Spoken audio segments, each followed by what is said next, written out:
ಎಲ್ರಿಗೂ ನಮಸ್ತೆ. ನಿಮಗೆಲ್ಲ ಗೊತ್ತಿರೋ ಹಾಗೆ ಎಲ್ಲ ವಿಷಯ ಎಲ್ಲ ಗೊತ್ತು. ಎಲ್ಲ ನ್ಯೂಸ್ ಅನ್ನು ನೋಡಿದ್ರೆ ಎಲ್ಲರೂ ಈಗ ಇದು ಉದ್ದೇಶಪೂರ್ವಕವಾಗಿ ಅಂತ ನಾವೇನು ಹೇಳಕ್ ಬೇಕಾಗಿಲ್ಲ, ಅಲ್ಲೇ ಗೊತ್ತಾಗ್ತಿದೆ. ಯಾಕಂದ್ರೆ ನಾಳೆ ಸಿನಿಮಾ ರಿಲೀಸ್, ಇಷ್ಟಪಟ್ಟು ಮಾಡಿರುವಂತ ಸಿನಿಮಾ ತೆಲುಗಲ್ಲಿ ಕೀಳೋದು ಸಿನಿಮಾ ನಾಳೆ ಬೆಳಗ್ಗೆ ರಿಲೀಸ್. ಅದು ರಾಜ್ಯಾದ್ಯಂತ ರಿಲೀಸ್ ಆಗ್ತದೆ. ಈ ನಡುವೆ ನಾಳೆ ರಿಲೀಸ್ ಇಟ್ಕೊಂಡು ಇವತ್ತು FIR ಮಾಡೋ ಅವಶ್ಯಕತೆ ಇರಲಿಲ್ಲ. ಯಾಕೆಂದ್ರೆ ಇತ್ತೀಚಿನ ದಿನಗಳಲ್ಲಿ ನಾನು ಮಾತಾಡಿದ್ದೀವಿ. ಏನು ಹೆಂಗೆ ಅಂತ ಕೇಳಿದಾಗ ಕೆಲವೆಲ್ಲ ಕ್ಲಾರಿಟಿನೂ ಕೊಟ್ಟಿದ್ದಾಳೆ. ಹಿಂಗೆ ನಾನು ಸುಮ್ಮನೆ ಇದ್ರು ಬೇರೆಯವ್ರು ಬಿಡ್ತಿಲ್ಲ, ಹಿಂಗ್ ಮಾಡಿಸ್ತಾರೆ, ಕೆಲವೆಲ್ಲ ಮಾಡು, ಈ ತರ ಮಾಡು ಅಂತ ಹೇಳ್ಕೊಡ್ತಿದ್ದಾರೆ ಅಂತ. ಅವ್ರು ಯಾರ್ಯಾರು ಹೇಳ್ಕೊಡ್ತಾರೆ ಅನ್ನೋದು ನನ್ನ ಹತ್ರ ಬಾಯ್ ಬಿಟ್ಟಿದ್ದಾರೆ.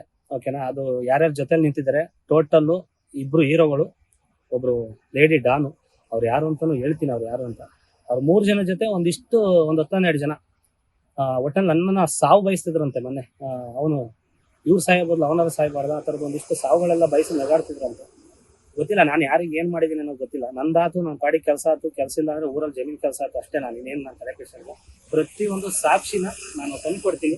ಈಗ ನನ್ಗೆ ಒಂದೇ ಓಡ್ತಿರೋ ತಲೆಯಲ್ಲಿ. ಯಾಕೆ ಅಂದ್ರೆ 1.5-2 ತಿಂಗಳಿಂದ ಈ ಸಿನಿಮಾ ರಿಲೀಸ್ ಅಂತ ಎಲ್ಲರ ಮನೆಗೂ ಹೋಗಿ ಇನ್ವಿಟೇಷನ್ ಕೊಟ್ಟು ಸಿನಿಮಾ ಕರೆದಿದ್ದೀನಿ. ಸಿನಿಮಾ ಎಲ್ಲರೂ ಕೂಡ ಸಿನಿಮಾ ನಾಳೆ ಬಂದು ನೋಡ್ತಾರೆ. ಅದಕ್ಕೆ ಮೋಸ ಆಗ್ಬಾರ್ದು. ಯಾಕೆಂದ್ರೆ ನಿರ್ಮಾಪಕರು ಎಲ್ಲಿಂದ ದುಡ್ಡು ತಂದಿರ್ತಾರೋ ಏನಾಗಿರ್ತಾರೋ ಅದು ಗೊತ್ತಿಲ್ಲ. ಬಟ್ ಇವರಿಗೆಲ್ಲ ಗೊತ್ತಾಗಲ್ಲ. ಅದು ಏನೋ ಒಂದು ಹೆಸರಾಳು ಮಾಡಿದ್ರೆ ಇದು ಮುಗೀತು ಅಂತ ಅವ್ರ ಮೈಂಡ್ ಏನೋ ಗೊತ್ತಿಲ್ಲ ನನಗೆ. ಬಟ್ ಇದ್ರಲ್ಲಿ ನನಗೆ ಕಾಣ್ತಿರೋದು ಒಂದೇ, ನನ್ನ ಫ್ಯೂಚರ್ ಜೊತೆ ಮೇನ್ ನಿರ್ಮಾಪಕರು ಮತ್ತೆ ಡೈರೆಕ್ಟ್ರು ಕಷ್ಟಪಟ್ಟು ಒಂದು ಒಳ್ಳೆ ಸಿನಿಮಾ ಮಾಡಿದ್ದಾರೆ. ಅದು ನನ್ನನ್ನು ಹೀರೋ ಆಗಿ ಮಾಡಿ ಒಂದಿಷ್ಟು ಬಂಡವಾಳ ಹಾಕಿದ್ದಾರೆ. ಅವ್ರಿಗೆ ಮೋಸ ಆಗಬಾರ್ದು. ಅದಕ್ಕೆ ಇದ್ರ ಕಡೆಯಿಂದ ಯಾವ್ದು ಪ್ರಾಬ್ಲಮ್ ಆಗಬಾರ್ದು. ಇದೇನಿದೆ ಹುಡುಗಿದು ನಂದು ಏನಿದೆ ಪ್ರಾಬ್ಲಮ್, ಅದನ್ನ ಅತಿ ಶೀಘ್ರದಲ್ಲಿ ಸಾಕ್ಷಿ ಸಮೇತ ಕಾನೂನು ರೀತಿ ನನಗೆ ಕ್ಲಾರಿಟಿ ಕೊಡ್ತೀನಿ. ಎಲ್ರಿಗೂ ನಮಸ್ತೆ.